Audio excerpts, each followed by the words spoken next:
Dear students, welcome to session 1 of chapter number 3, Working with Functions. Okay students, now first of all we should know what is the meaning of a function.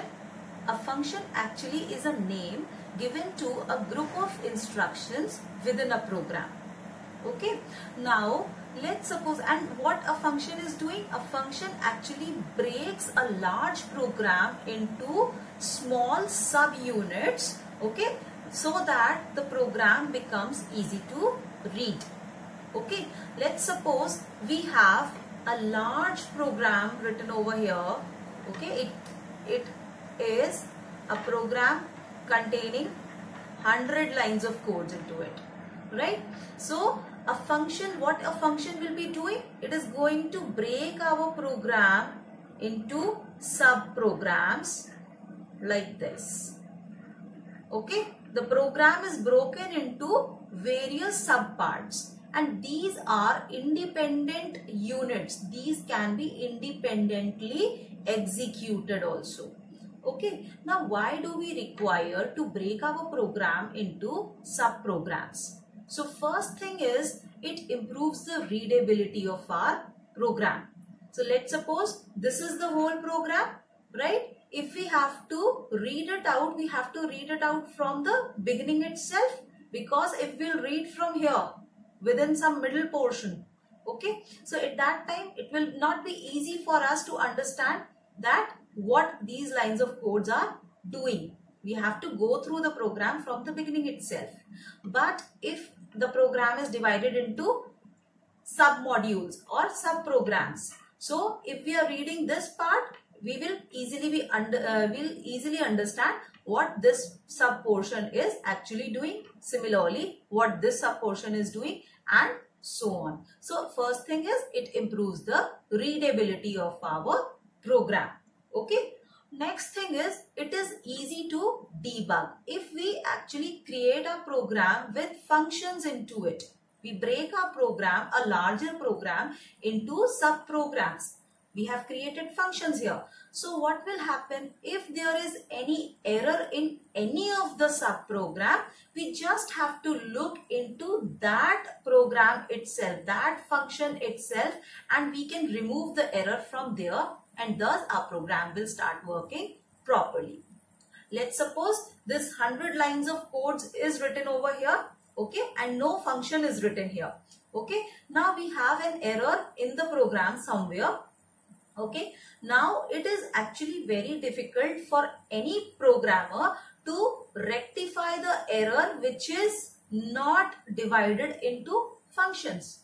Whereas if any error is there in any of the sub program or a function, it is easier for the programmer to debug it. Okay, debugging means bug is error, and debugging means removal of the errors. Okay, then it reduces program size. Let's suppose this sub program, as I told you, it is an independent program. It can be executed on its own, right? So if this much of coding is required 5 times in this program, so what I will be doing is not write the whole coding again and again wherever it will be required. Okay, as I told you, it has all functions has a name. Okay, it is a named group of instructions. All functions have a name. So I'll just write the name of the function there, and thus my program will call this function, and this much coding I will not write again and again. So this means what? I'm going to reduce the size of my program. I do not have to write the whole coding again and again. I'll just write the name of the function, and thus the function will be executed on its own. Okay, now let's suppose in mathematics you all have done functions, right? So let's see over here, fx is equals to 2x square. So this is a function. Okay, now f is actually the function, and x is the parameter or argument that we pass on in this function, right? And what this function is doing, it is returning the value of 2x square. This means what? In programming language, if we see, f is the function, x is the parameter or the argument, and 2x square is actually the instruction that we are providing to the function. What all you have to do. Okay, now the value of 2x square will always depend on x. As the value of x is changing, the value of 2x square is also changing, and thus the function is returning a different value for different x, right? So 2 and 32 are returned over here when the value of x is 1 and 4 respectively. Now in programming, in Python, now we have actually 4 kinds of combinations for a function. So what the combinations are? See, a function may or may not have parameters. Okay, these are the parameters. We are passing parameters into it. Okay, so a function may or may not have a parameter. A function may or may not return a value. So these are the 2 conditions that a function can have. So that means we have 4 combinations in all for a function. And what those 4 combinations are? Function that has no parameter passed and does not return a value.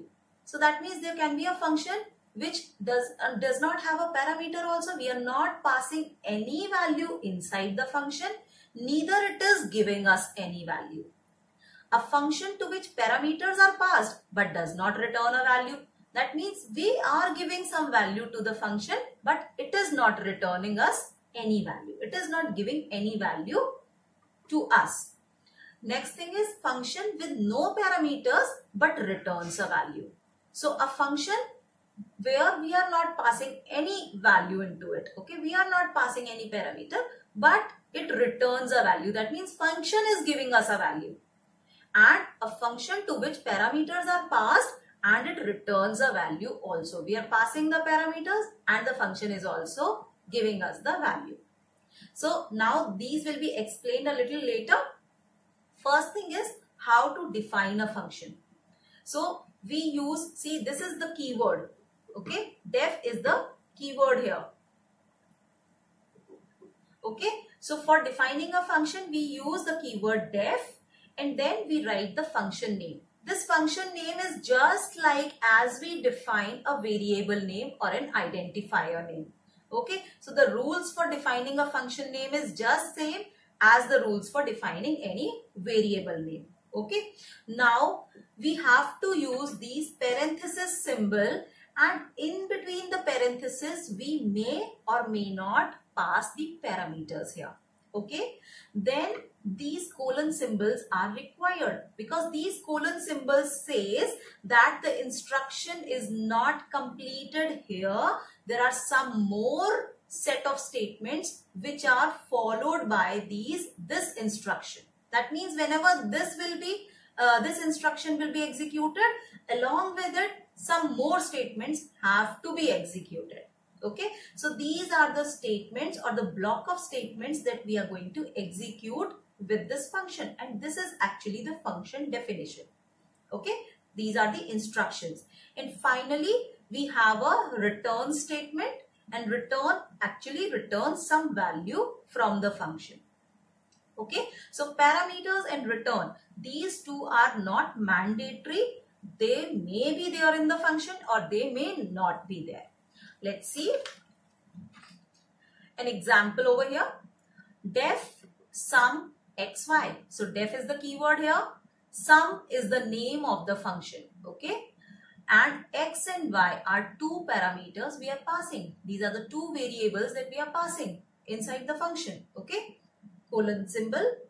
Then s is equals to x plus y. That means what this s is holding? This is holding the value of x plus y. Okay, and then we have the return statement, return s. This means what? Whatever s is holding, it is going to be returned here. Okay, now this is our main program. Okay, so what happens here? We have taken the value of a from the user, the value of b from the user, and now what we have done, su is equals to sum a comma b. So what we are doing, sum is the name of the function. You can see here, sum is the name of the function, and then we have passed 2 parameters here. So here also we are passing 2 parameters. Okay, now this whole is known as calling of the function. We are calling the function here. Okay, calling the function is just similar as defining the function, just def is not there. Okay, def keyword is not there. So the statements are just same. Okay, colon symbol is also missing. Got that? Now what is happening here, and then print the sum is SU. Now I'll just explain you this program. So when our program starts working, what happens? First of all, the first statement is executed. Def sum x comma y. So what happens here? The control has seen that or the interpreter has seen that some definition of the function is given here. Okay.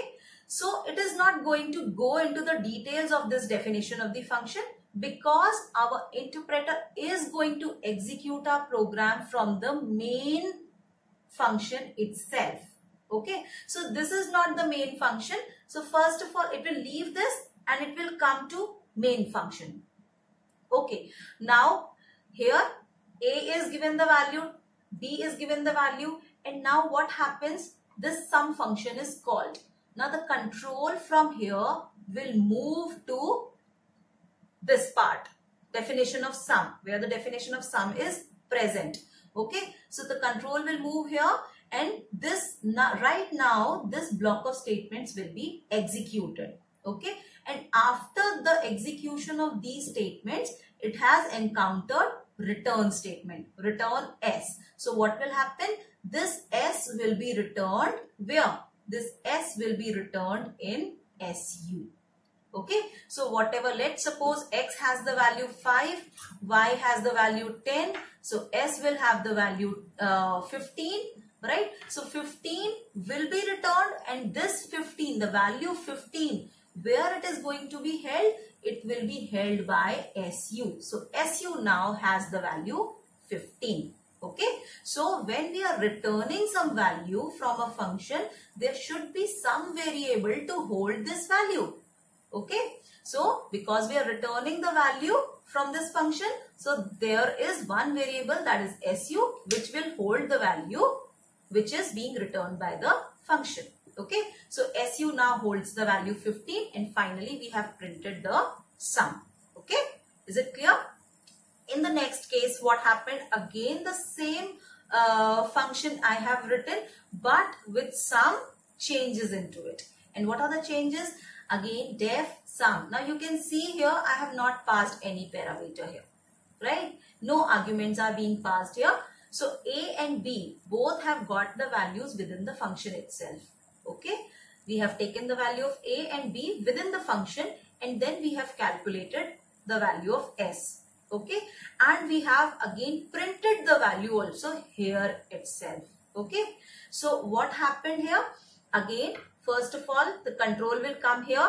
It will see that some function definition is written here. It will keep this in its memory, that the definition of some function is there, and with no parameters. No parameters are passed. Okay, now it will leave the block of statements with the function, and it will come to main function. Okay, main, the starting point of the program. So now what happens here? We have just called the function sum, right? So what will happen? Because we are calling the function sum, so our control will now again go to the definition of sum, right? So now the block of statements which are written within the function will be executed, and as there is no return statement, it will just print it and it will come down again. Okay, and see, because nothing is returned, so we have not used any variable also here. We have not used a variable because here we are returning the value, so there is a variable to hold this value. We are not returning any value here, so there is no variable to hold any value because no value is returned, right? So we have just called the function, and finally we printed back to main. So what will happen here? That first of all, it will start executing. The program starts execution from here. It will see that a function is being called, the sum is called. It will go, the control will go to the function. The whole function block will be executed, and finally the control will again come back to main only. So program execution starts from main and it ends at main itself. Okay. Now the third variant, where the function has the parameter but it is not returning any value. Okay. So again you can see some function. I've taken the same function so that you can understand it clearly. Parameters are passed. We have calculated the value and we have printed the value here only. So we have not returned the value. Okay. In the main function, we have just taken the value of A and B and we have passed the values here. Okay. And finally, what we have done, A and B are taken.